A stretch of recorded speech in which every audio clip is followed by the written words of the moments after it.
Excellent. Thank you, Amanda. And you obviously were doing lots of good work at COP28 because that's where we also met. I'll just give you one of the things I kind of wanted to go through was, from a researcher academic point of view, how do you kind of meet the needs of where finance is, but also where corporates are, and maybe almost how to communicate in a way that can be heard.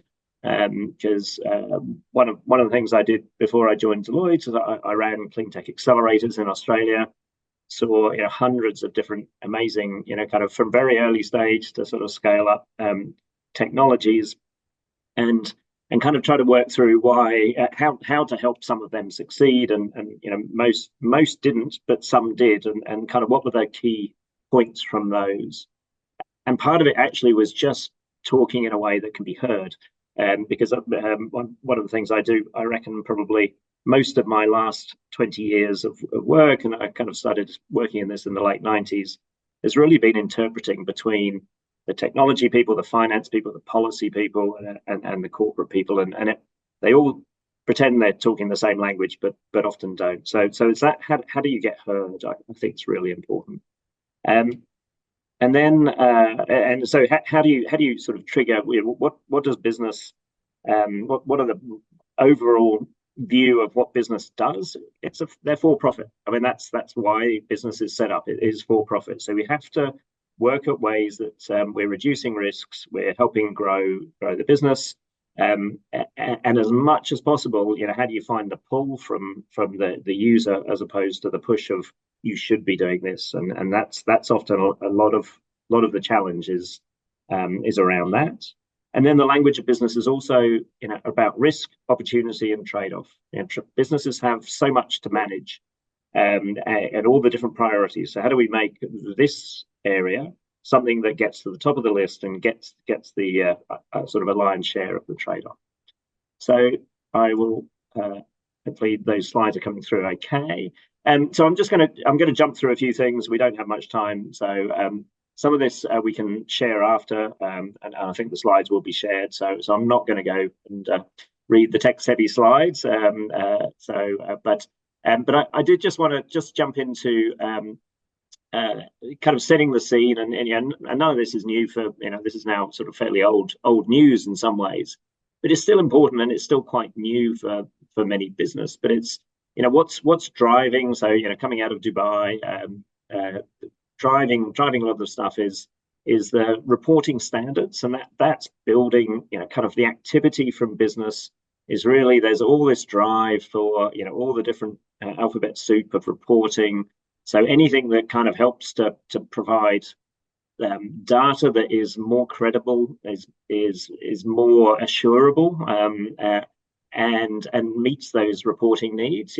That's something that where there is so much interest and need at the moment. And then going back to maybe more what Paul was talking about, around how do we actually start tapping into the finance? So in the US with the Inflation Reduction Act and the other sort of subsidies, but how do we tap into the transition funding that's there? How do we help through whatever we're offering, ways that can be enable companies to find additional finance?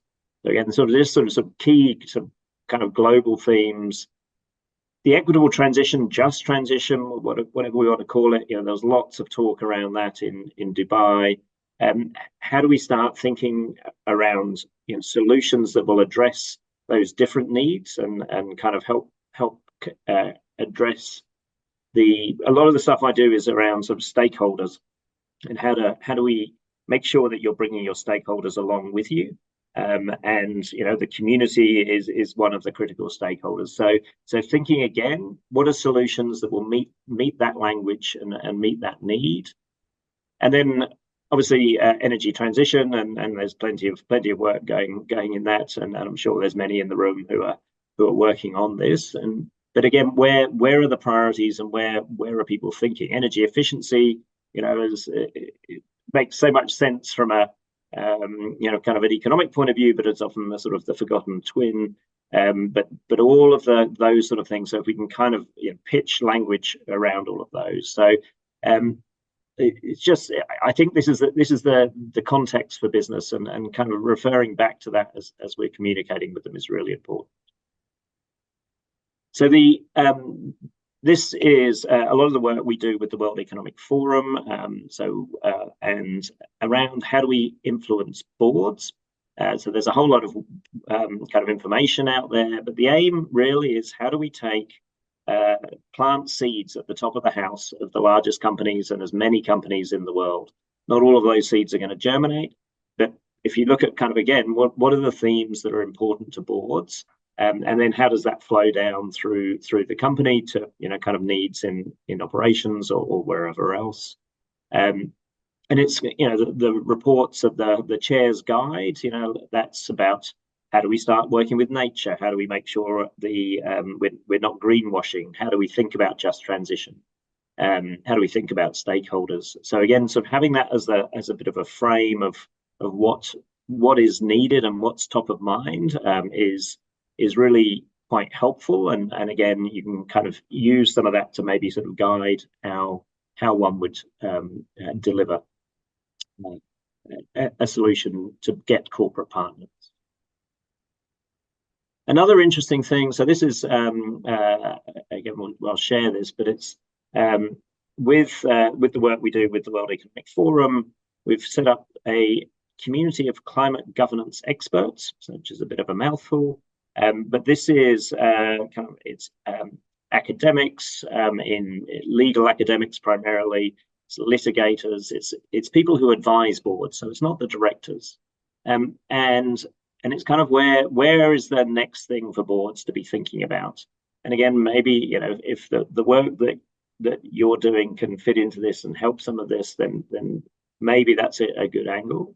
But there's this real worry, particularly in the US, and actually Australia is the second most in the world, but where climate litigation. So there's all sorts of climate litigation going on as we get in the headlines every now and then.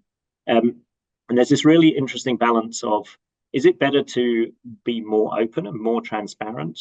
And does that reduce the risk if we're completely transparent on what we're doing and what the assumptions were to get there, and does that reduce risk for the company? And the experts would largely say yes. Be as transparent as you can be.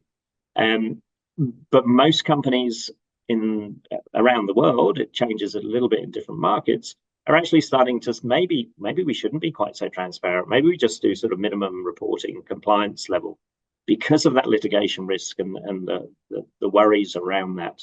So there's this balance of how much do you disclose, and what's the optimum to make sure that you're managing your risks. The other angle on that, which is also companies get a bit wary of taking opportunities. There's risk in that. So if they're pulling back a little bit, just going, gee, we probably shouldn't be saying too much, and maybe we shouldn't be doing too much. And there's potentially the real sort of kind of unintended consequences of climate litigation, of it's forcing companies to be a bit more conservative.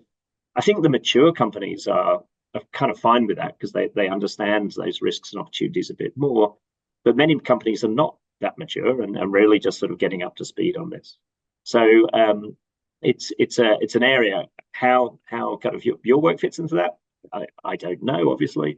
But it's a concern for the top of the house at large companies, particularly in North America, but really all over the place as well. So yeah, do think through that as well. So that was boards. So I just wanted to talk also about the journey for companies sort of along, and it's sort of presented as a lovely linear approach, but it isn't really. It's highly iterative, and people start at different places, and what companies are actually doing as well.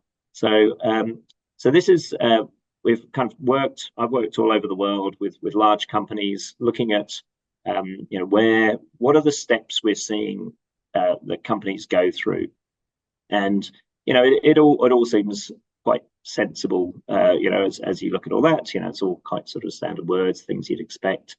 Set your target, get some strategy, start allocating capital, change your portfolios, think about some practicalities. You know, that it gets really hard when you get to workforce and operations. You know, that's actually where the hard piece is. And then there's some sort of monitoring and reporting at the end. Where I would guess a lot of the work in the room is around solving the really tricky problems around workforce capability and availability and operations and technology. Because what we're finding with large companies is, sure, we've set a we've set a 2050 target. That's great. We've now set a 2030 target, and that was maybe a couple of years ago. And we're just working out how we're going to get there. And wow, 2030 is only 5 years away. Well, how do we actually, you know, I was doing work with mining companies in Australia, and we can't physically get the supply chain to supply enough panels to get us off grid by 2030. And, you know, it's like, whoops, that was kind of what our target was. So thinking through the actual practicalities of the supply chain and innovative ways to do things differently, to solve problems in a different way, is really starting to hit home. It's like, when should we start planning this? Oh, it was actually probably 5 years ago. So there's kind of this moment of, but how are we going to achieve this? And you're seeing some companies sort of step back a little bit from those targets, but many, you know, kind of are really trying to work out. And a long time ago, so I don't know, 15 years ago, I tried to set up a corporate venture fund on sustainable investing. Complete disaster. If I was there, I could tell you over a beer. But corporate venture funds have always had a struggle, because it's sort of this clash of big company culture and sort of a VC, and they don't align.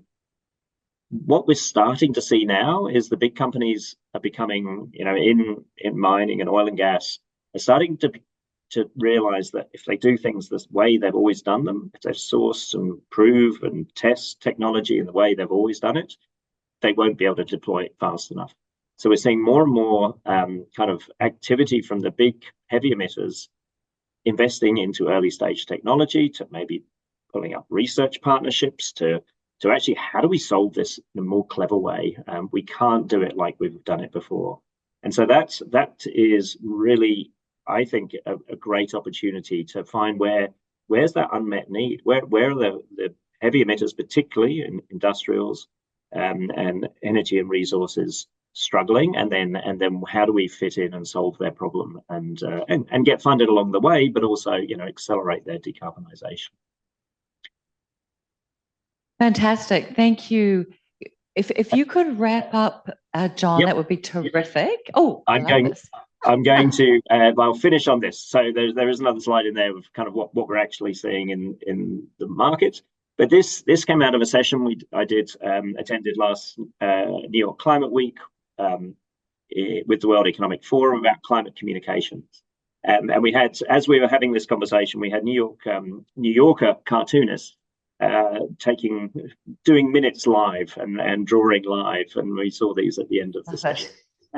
And this is kind of, again, how do you communicate in a different way to really engage and make sure that you're meeting the need, and you know, kind of that ends up being a win-win, because we can't do it all on our own. I will stop there, Amanda.